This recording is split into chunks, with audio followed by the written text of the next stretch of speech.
Hello, this is going to be a short video on nodal analysis. Show you the best way to go about solving circuits using that method. I want to start out by pointing something out here, and that is that you must learn fundamental concepts to solve electrical engineering circuit problems. Absolutely do not try to solve quiz and exam problems by trying to associate them with problems you recognize from the lecture or homework, because that's not the way it works. Lecture and homework problems are intended to help you learn and understand basic engineering principles that will give you the ability to work towards the solution of any problem in a logical, organized manner. The tools of the trade for the electrical engineer when they're doing circuit analysis are these bulleted items right here. And out of all these items, we're going to concentrate specifically in this video on Kirchhoff's current law and using nodal analysis with node voltages. The most powerful tool that the engineer will use in circuit analysis is most likely the nodal analysis. So that's what I'm going to concentrate on this series of slides. The method or the procedure for nodal analysis. Nodal analysis is a technique used to solve a particular circuit problem. Note, nodal analysis uses Kirchhoff's current law to calculate node voltages. The procedure when using a nodal analysis to solve a problem is these 6 steps here. And I'll let you go ahead and take a look at those 6 steps. And that's all I'm going to follow is those 6 steps, and you can always look back in the video and see where we're at here. Once you do this a couple times, you won't have any issue understanding that procedure. At the very bottom, I note that voltage sources in nodal analysis present an opportunity to combine the nodes and form supernodes, making the analysis easier, believe it or not. But the supernode concept is something I'll do in a later slide.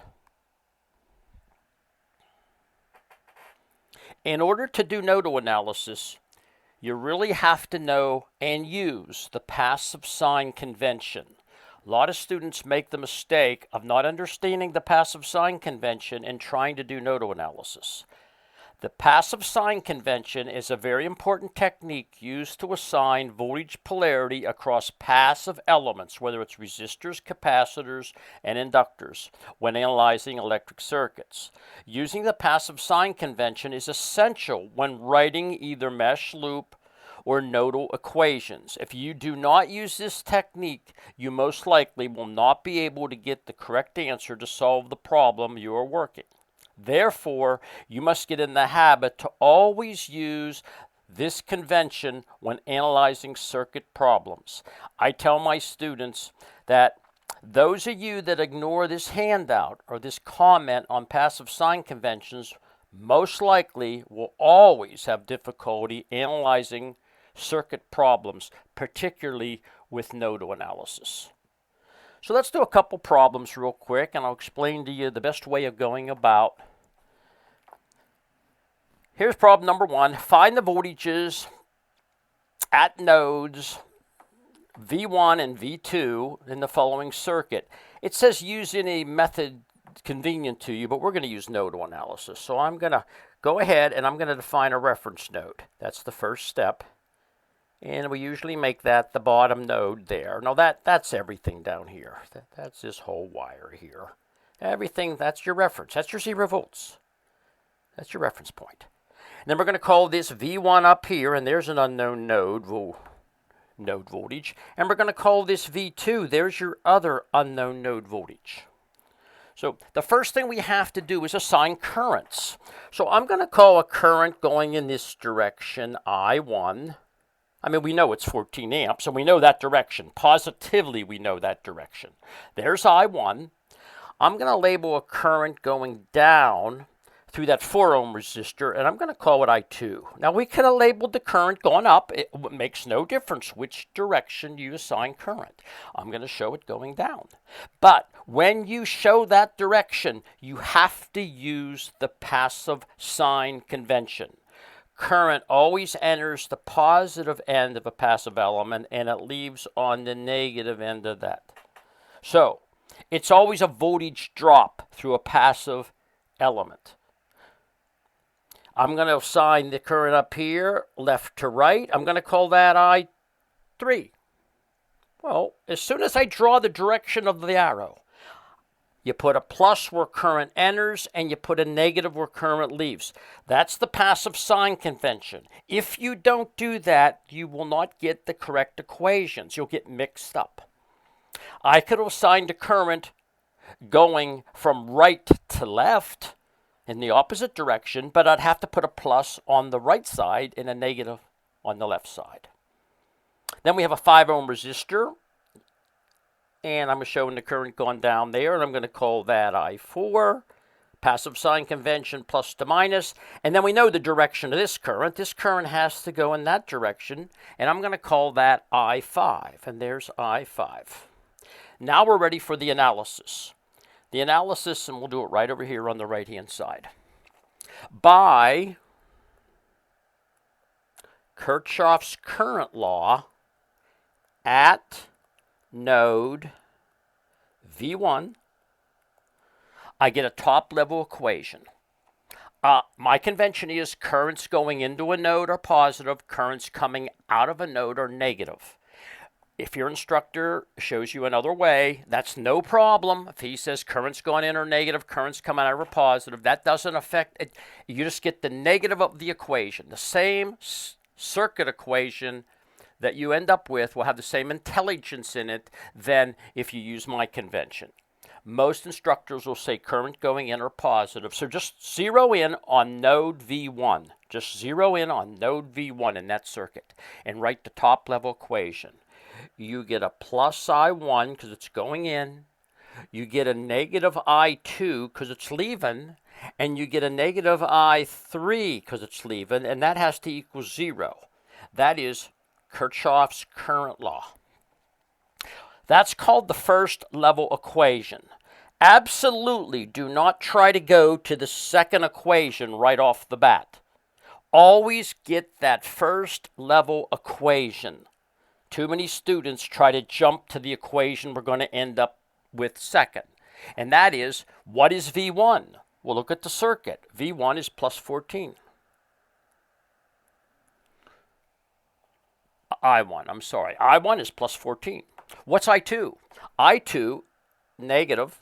I2 is voltage on the plus side. That's where the passive sign convention comes in. The voltage on the plus side is V1. What's the voltage on the negative side? Minus 0 divided by 4. What's I3?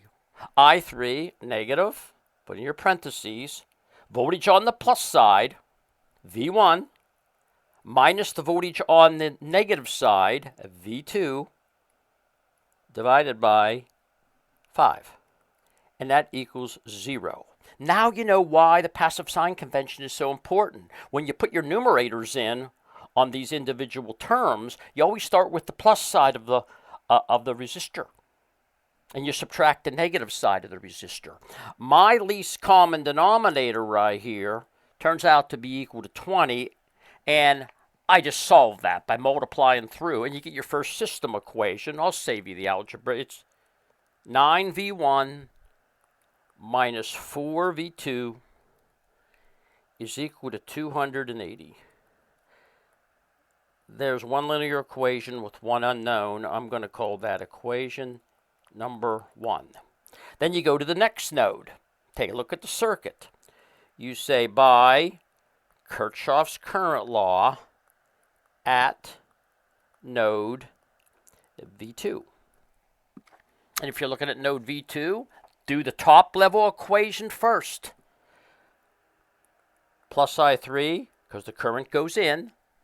Minus I4, because the current leaves. minus I5, because the current leaves, equal to 0. And then you look, what is I3? Well, I3 has to have the same magnitude as it did in the previous equation. You start on the plus side. It's V1 minus V2. Put your parentheses there. And you divide that by 5. The only difference is it's a plus quantity because it's coming into that node. If you look at the previous equation, it was a negative quantity because it was leaving. What's I4? Minus I4, take a look at the circuit. It's voltage on the plus side, V2, minus the voltage on the negative side. And you don't have to put the negative 0 in there, but I'm going to have you do that to get... Voltage is always a subtraction problem. Let me repeat that. To calculate voltage, it's always a subtraction problem. If you say something is 60 volts, it's 60 minus, it's a reference point. It's 60 minus 0 in that case.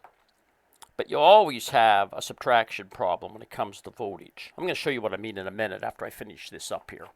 So V2 minus 0 all over the resistance of 5. I5 is minus 7 equals 0. My least common denominator in this case here turns out to be equal to 5.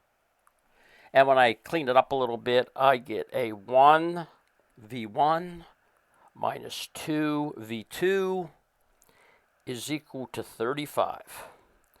And there's my second linear equation with two unknowns. That's equation number 2. You solve those simultaneously, and the answers you get for this problem are V1 is equal to 30 volts,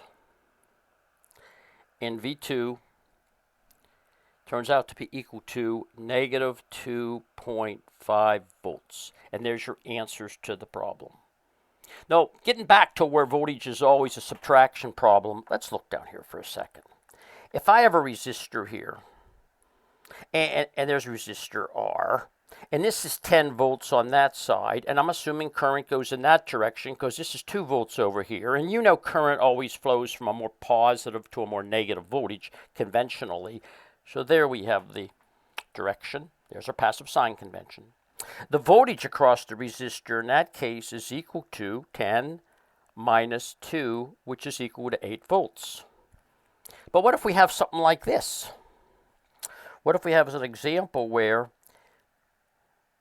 we have another resistor here, same resistor we'll say, and you have 10 volts over here, and you have negative 2 volts on this side. And current goes in that direction, conventionally from a more positive to more negative. The voltage across the resistor there is equal to 10, and it's a subtraction problem, minus a negative 2, which is equal to 12 volts.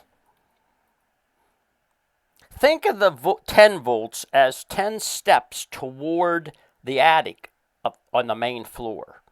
And think of the negative 2 volts as taking 2 steps toward the basement.